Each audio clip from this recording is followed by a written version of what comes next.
Houve, inclusive, conversas. Eu vou separar alguns textos aqui de conversas para também explicar. O primeiro diálogo que eu quero comentar, do dia de 27 de junho de 2025, ele se desenvolve assim. O Eduardo Bolsonaro mandando uma mensagem: posso compartilhar? Risinho. Aí o pai responde: não. Daí vem uma conversa, aí o pai vira assim: esqueça qualquer crítica ao Gilmar. Tenho conversado com alguns do STF. Todos. Tem data aqui? Eu mesmo falei a data, né? Foi 27 de junho de 2025. Longe ainda da Lei Magnitsky em cima do Alexandre. Esqueça qualquer crítica ao Gilmar. Tenho conversado com alguns do STF. Todos ou quase todos demonstram preocupação com sanções. Daqui a gente vê algumas coisas, né? A primeira é que o Gilmar é muito tigrão na frente das câmeras, mas nos bastidores, tchutchuca buscando conversa. Agora não posso escolher, não preciso esconder mais, Gilmar. Tá aí, tá aparecendo as conversas. Acho que vale Gilmar falar para o público que ele foi surpreendido pela prisão do presidente Bolsonaro, como saiu na imprensa, e que tinha pedido uma reunião com o presidente para o dia seguinte. No dia seguinte em que o Bolsonaro foi preso, ele iria encontrar Gilmar Mendes. Real. História real. As conversas agora, quem reclama, não queria que as conversas se tornassem público, reclama com o Alexandre. Porque, na verdade, o Alexandre já sabia que essas conversas estavam acontecendo.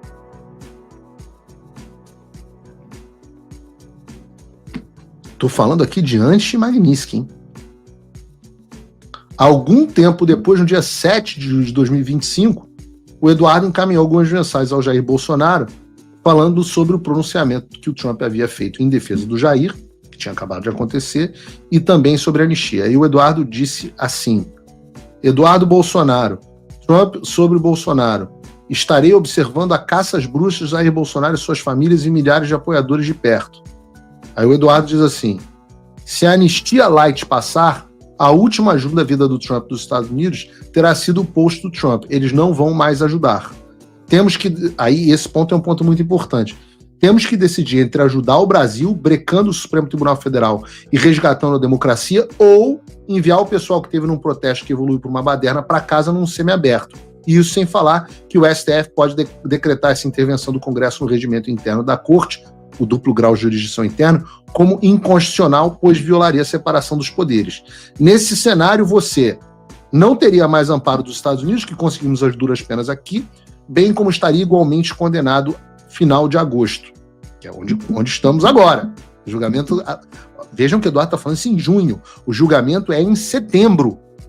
Eu acho que não vale a pena, mas te oriento a buscar o conselho com outras pessoas. Tire do cálculo o apoio dos Estados Unidos. Qual estratégia você tem para atingir esse objetivo? É simples. O que está acontecendo aqui? Ninguém entendeu isso. O próprio Estadão publicou uma matéria absolutamente criminosa sobre esse assunto. O que o Estadão publicou foi que esse diálogo mostra que o Eduardo não estava buscando anistia para todos e sim para o seu pai. Vamos aos fatos, a hora de trazer ao público a explicação sobre o que vinha acontecendo. Neste momento, o Congresso ainda não tinha ido para o recesso e todas as semanas vinha a promessa de isso que ele está chamando de anistia light, de botar para ser votada a gente chamava internamente de anistia de pau mole. Para o governo americano era só soft amnesty, anistia soft. A gente chamava de soft também é ao mesmo tempo mole. Então a gente chamava de anistia de pau mole. O que era isso? Era uma provação que seria feita para progressão de regime de alguns presos no 8 de janeiro. Progressão de regime. E, ao mesmo tempo, a outra coisa que seria aprovada seria o duplo grau de jurisdição. O que seria isso? O presidente Bolsonaro poder apelar a uma instância superior. A poder apelar com a instância superior é a turma do STF, onde ele perderia naquele momento de 9-2.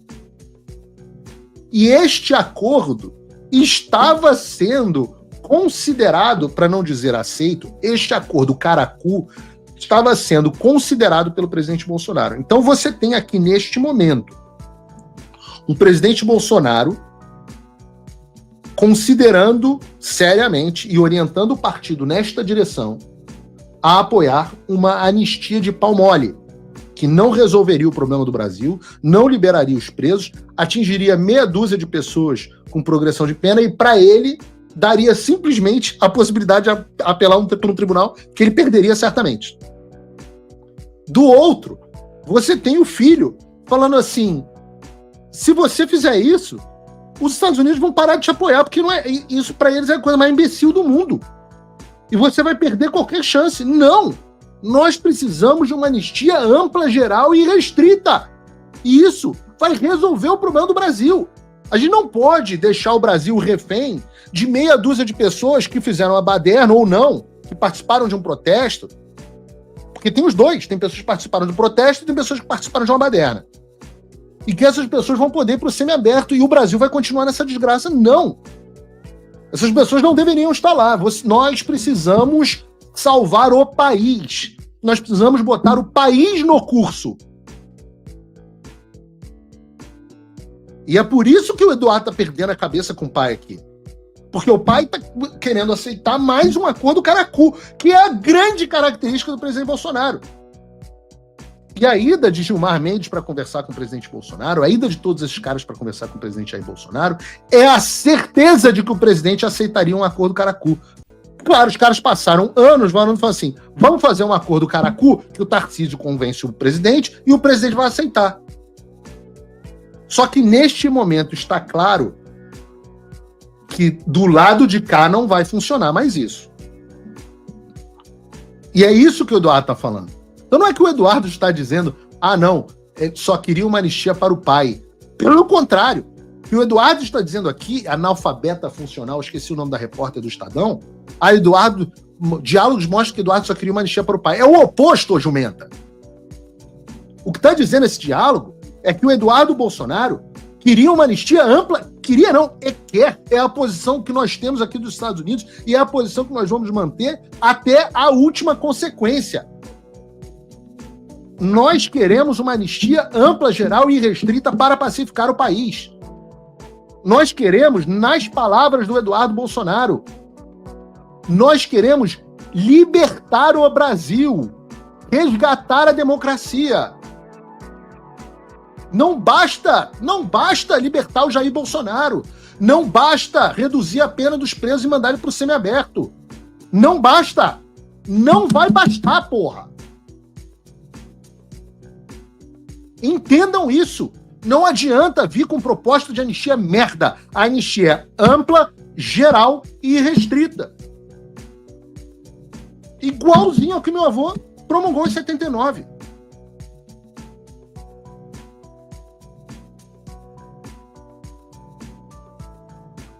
Custa entender isso? É difícil? E é por isso que a gente briga com as pessoas. É por isso que tem as tretas públicas. Porque a gente está empurrando as coisas para um lado e as pessoas estão empurrando para os outros, para o outro lado. Isso é em 7 de julho. O Trump tinha se manifestado, mas não tínhamos ainda a Lei Magnitsky, acho que não tínhamos nem tarifa. Por isso que ele está dizendo. O Trump se manifestou a seu respeito, mas ficou por aí.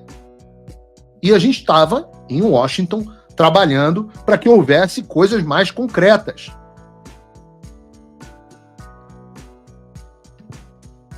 Eduardo continua. Amanhã eu vou acordar de olho nas redes do Trump torcendo para que amanhã ele já traga novidades sobre novas ações.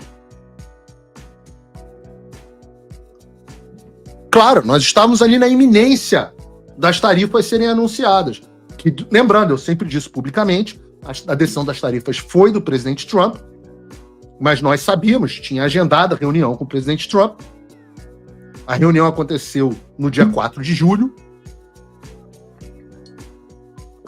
Então é normal que no dia 7 de julho, Trump foi lá, na primeira coisa, 4 de julho é feriado dos Estados Unidos, dia 7 de julho foi segunda-feira, a primeira coisa o Trump se manifestou. Se eu não me engano, no dia 10 de julho vem as tarifas. Dia 9 ou 10 de julho. Aliás, dias depois do dia 9 de julho, o Eduardo conversa com o Jair sobre a nota que seria publicada em seu nome. Lembra? Dia 7 o Trump fala, dia 9 o presidente Bolsonaro ainda não tinha manifestado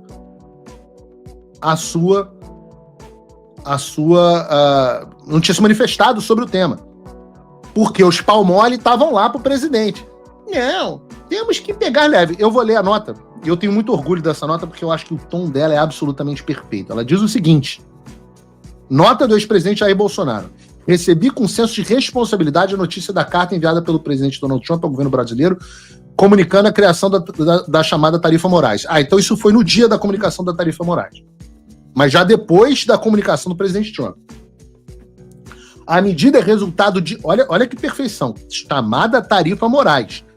Primeira frase da manifestação do presidente Bolsonaro, ele já está dando o nome que ele quer que a imprensa chame. A medida é o resultado direto do afastamento do Brasil dos seus compromissos históricos com a liberdade, o Estado de Direito e os valores que sempre sustentaram nossa relação com o mundo livre. Isso jamais teria acontecido sob meu governo.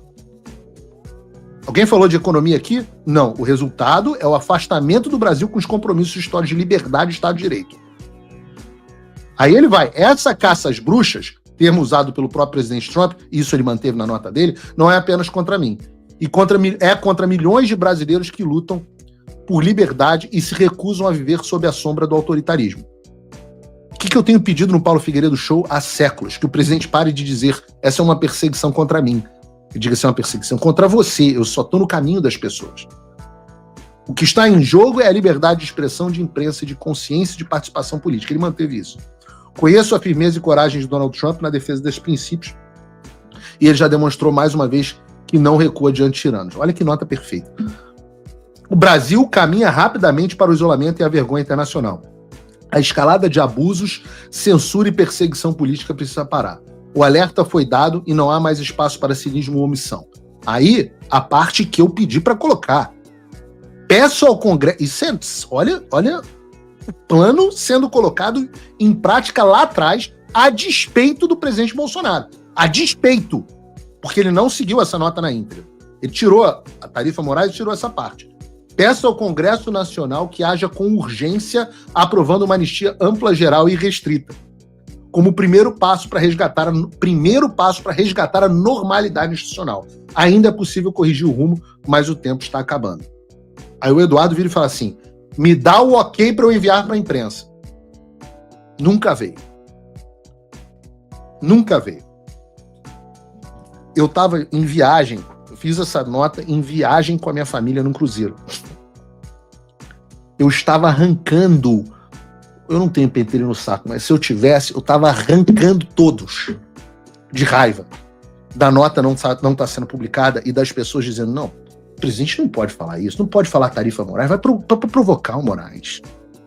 Para vocês saberem o que eu passo. Para vocês saberem, isso aqui nunca é público. Mas muitas vezes eu tenho que sentar aqui e fazer o programa com vontade de cortar os pulsos. Com um assessoramento merda que trouxe o presidente Bolsonaro até essa situação. E um presidente que, obviamente, fragilizado, que já adora um acordo caracu, sendo assessorado pelas pessoas que nos trouxeram a essa situação. As pessoas que nos trouxeram a esta situação de merda. Façam o tal do triplo C. Curta, comenta, porque a integração do chat ajuda muito, e compartilhe.